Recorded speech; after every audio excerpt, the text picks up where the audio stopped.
저 말인가요? 내 이름은 종타쿠 오덕이죠.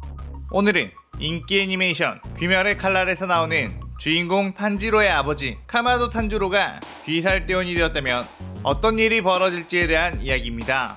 이 영상에는 원작의 스포일러와 개인적인 견해가 있으니 그 점 유의하시길 바랍니다. 大丈夫ですか? 그럼 시작해볼까요? 많은 분들이 오잉? 탄지로의 아빠? 이 사람이 왜? 이런 질문을 할지도 모를 만큼 작품 내에서는 탄지로의 회상으로만 등장하며 딱히 별다른 활약이 많이 없었죠. 탄지로의 기억 속 아버지는 항상 몸이 편찮으셨고 자신이 어릴 적 일찍 돌아가셨습니다. 그래서 딱히 중요함을 모르고 훅 지나가는 캐릭처럼 생각할 수 있는데 작품을 여러 번 음미하며 보다 보면 그런데 탄지로는 뭔데 이렇게 사기적인 설정이 많이 부여되어 있는 거지? 라고 생각이 듭니다. 그래서 그 설정만을 가지고 상상의 나래를 펼쳐보는 것이니 재미로만 즐겨주셨으면 좋겠습니다. 일단 탄지로가 가지고 있는 설정을 봐야겠죠. 별 생각 없이 보면 그냥 병약해서 일찍 단명한 사람 아니야? 라고 할 수도 있지만 탄지로는 태어날 때부터 이마에 희미한 반점을 가지고 있었습니다. 탄지로가 처음에 가지고 있던 이마 상처와는 다르게 탄지로는 확실히 반점이었죠. 탄지로의 어릴 적 아버지에 대한 기억이 병약해 보였던 것은 반점 때문에 죽을 때가 되었기에 그런 것이 아니었을까 생각이 됩니다. 전성기 시절에는 엄청나게 건강하고 말도 안 되는 신체 능력을 가졌을지도 모르죠. 자, 생각해보면 태어날 때부터 반점을 가지고 있었던 인물이 딱 한 명 더 있죠. 바로 세계관 최강자 요리이치.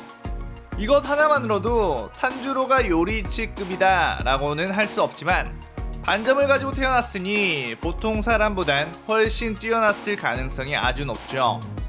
또한 히노카미 카구라, 즉 해의 호흡을 사용할 수 있는 것으로 보이며 탄지로가 최종 구면 아카자와 싸웠을 때 회상신에 나왔던 것으로 봐서는 내비치는 세계 또한 사용할 수 있었던 것으로 추측이 됩니다. 인간을 잡아먹는 식인곰을 만났을 때 그냥 두려운 기색 하나 없이 목을 썰어버리는 걸 봐서는 마음만 먹으면 엄청난 실력을 가질 재능 캐릭터라고 볼 수 있죠. 사실상 타고난 재능 설정만 본다면 솔직히 무이치로와 비슷하거나 어쩌면 좀 더 높은 재능 캐릭이라고 볼 수 있습니다. 요리이치의 유전자를 받은 건 무이치로이지만 어쩐지 피 한 방울 섞이지 않은 카마도 가문이 반점과 해의 호흡을 계승했다는 걸 보면 뭐 작가에게 선택받은 그런 버프 가문이라고 생각하면 되겠죠. 태어날 때부터 반점에 해의 호흡 계승자이며 내비치는 세기를 사용한다?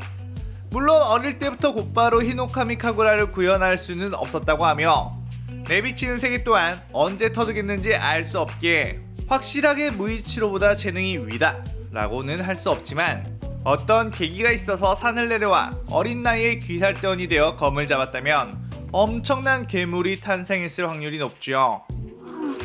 자, 그렇다면 탄지로가 젊은 시절 뭐 탄지로 나이쯤에 귀살대원이 되었다면 어땠을까요?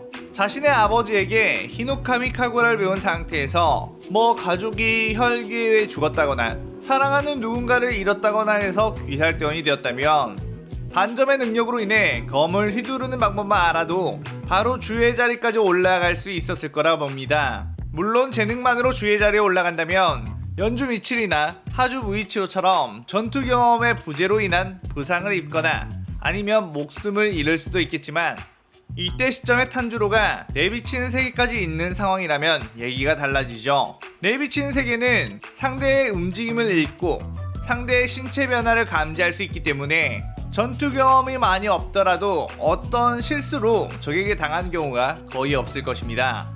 그렇기 때문에 귀살대원이 되었을 쯤에 내비치는 세계를 알았다면 주가 되어도 충분한 상황이 되었을 거라고 보죠.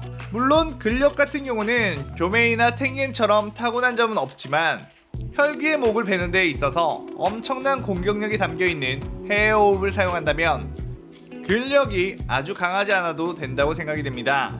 탄지로의 일륜도색은 당연히 흑도였을 것이며 어린 나이에 주가 된다면 그 시기에 열심히 활동하고 있던 그 당시 염주 랭고쿠 신주로를 만날 수 있을 것 같죠. 왜냐하면 신주로는 쿄주로의 아빠고 탄지로는 탄지로의 아빠니까 나이대가 얼마 차이 안 나기 때문에 탄지로가 귀살대원이 되면 무조건 만나서 동료가 되었을 겁니다. 仲良くしましょう 그럼 신주로가 탄주로의 모습을 보면 엄청난 질투와 열등감을 느낄 것 같은데요. 역대 염주들이 써놓은 해외호흡 사용자 요리이치에 대한 묘사가 거의 완벽하게 들어맞는 탄주로이기에 신주로는 탄주로를 엄청나게 경계하며 질투할 것 같습니다. 하지만 그렇다고 해서 적대하거나 탄주로의 성장을 막는 전개가 나오기보단 어떤 라이벌의 느낌으로 서로의 모습을 보며 더욱 성장을 하고, 반점 사용자 주변에도 반점이 일어나는 영향으로 신주로 또한 반점을 발현하며 엄청난 전성기를 맞으며 활약할 것 같습니다. 화염의 호흡의 달인과 해의 호흡의 달인이 된 이 둘의 시너지라면 코쿠시보조차 벅차지 않을까 생각이 되죠. 게다가 막 귀살대원이 된 시점에 젊은 교메이를 만날 수도 있을 거라 봅니다. 젊은 시절의 교메이는 현재 시점의 교메이보단 더 약하겠지만 그래도 탄주로의 영향으로 일찍 반점을 발현하게 되고 많은 정보 공유로 내비치는 세계 또한 좀 더 일찍 깨닫게 된다면 귀살대 3대장 탄주로, 신주로, 교메이 이렇게 엄청난 활약을 하지 않을까요?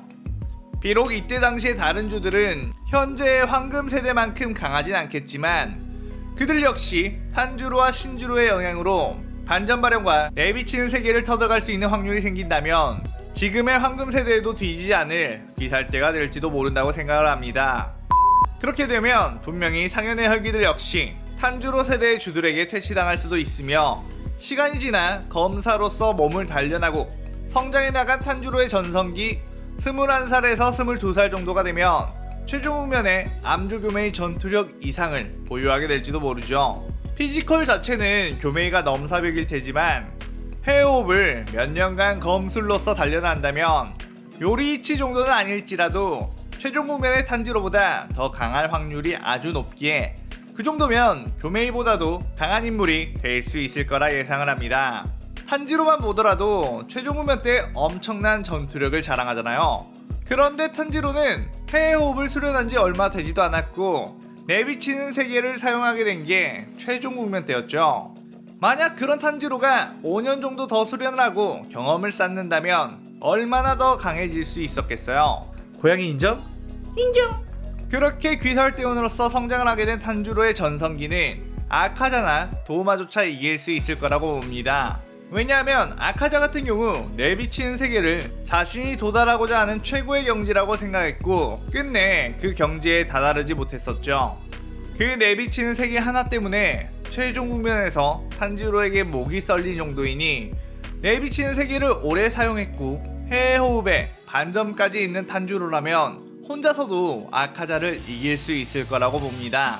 그만큼 내비치는 세계라는 설정은 귀멸의 칼날 세계관에서 압도적인 버프이며 이것을 단련만 잘한다면 요리이치를 흉내낼 수 있는 정도의 실력을 가질 수 있을 겁니다. 하지만 그렇기에 같은 내비치는 세계를 사용하고 검술의 달인인 코쿠시보에겐 이기지 못할 확률이 있죠. 하지만 그 코쿠시보조차 내비치는 세계를 가진 상대를 쉽게 제압할 수 없기에 내비치는 세계의 경지에 오르지 못한 도우마와 아카자 및 다른 상현들 정도는 탄주로가 이길 수 있겠죠. 하지만 이럼에도 불구하고 아닌데요, 그래도 무조건 아카자가 이기는데요? 라고 하실 분들이 많겠죠. 팬심이 워낙 강하면 요리이치조차 아카자를 죽이지 못할 거라고 생각하는 분들이 있다 보니 요리이치가 목을 자르더라도 목의 약점을 극복해 계속 무한재생하면 된다고 생각하는 분들이 있더라고요. 그런 식으로 맹목적인 팬심을 가진 분들은 어떤 논리로도 설득할 수 없다는 걸 제 영상에 달린 많은 댓글을 보며 깨달았습니다. 어쨌든 그냥 내비치는 세계가 아카자가 평생 가고자 했던 목표였고 끝내 아카자는 그 경지에 다다르지 못했다는 것만 알려드리고 싶네요.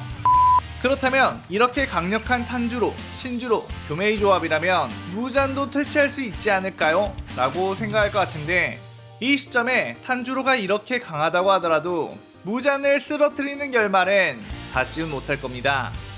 왜냐하면 무잔이 애초에 모습을 드러내고 최종 후면을 치렀던 이유 자체가 네지코라는 해를 극복한 혈기가 나왔기 때문이기에 탄주로가 아무리 강력하게 성장을 한다고 해도 굳이 전쟁을 일으킬 이유가 없는 무잔은 탄주로가 반점으로 인해 죽는 날을 기다려버릴 것 같습니다. 운이 좋아서 탄주로가 무잔을 만난다고 해도 요리이치조차 한 번에 죽이지 못했던 무잔이기에 탄주로 역시 퇴치하지 못하겠죠. 추한짓만 골라서 하는 추잔이기에 탄주로의 존재, 회호흡을 계승한 검사가 나왔고 엄청난 실력을 가졌다는 것을 알게 되면 요리이치에게 당했던 트라우마로 팬티 한 번 적시고 한 5년간 잠수를 타겠죠. 추잔의 이런 추한 특성 때문에 네즈코라는 존재로 무잔이 밖으로 기어나올 수밖에 없는 전개로 만들었다고 봅니다. 해를 극복한 혈기의 존재가 있지 않고서는 무잔을 퇴치할 가능성이 극히 적으며 탄주로 세대는 그 전 세대들과 똑같이 후배들의 활약을 기대하며 은퇴하게 될 것 같습니다. 자, 이렇게 오늘은 탄지로의 아빠 탄주로가 귀살병이 되었다면 어떻게 되었을지에 대한 이야기를 해봤습니다. 여러분들이 생각하는 탄주로의 활약에 대한 예상을 댓글로 남겨주세요. 오늘의 오덕일기는 이것으로 마치겠습니다. 오늘 영상 재밌게 보셨다면 좋아요, 구독, 알림 설정 누르는 거 잊지 마시고요. 친구들에게도 은근슬쩍 소문내주시면 참 감사하겠습니다. 그럼 오늘은 이만. 사요나라.さようなら。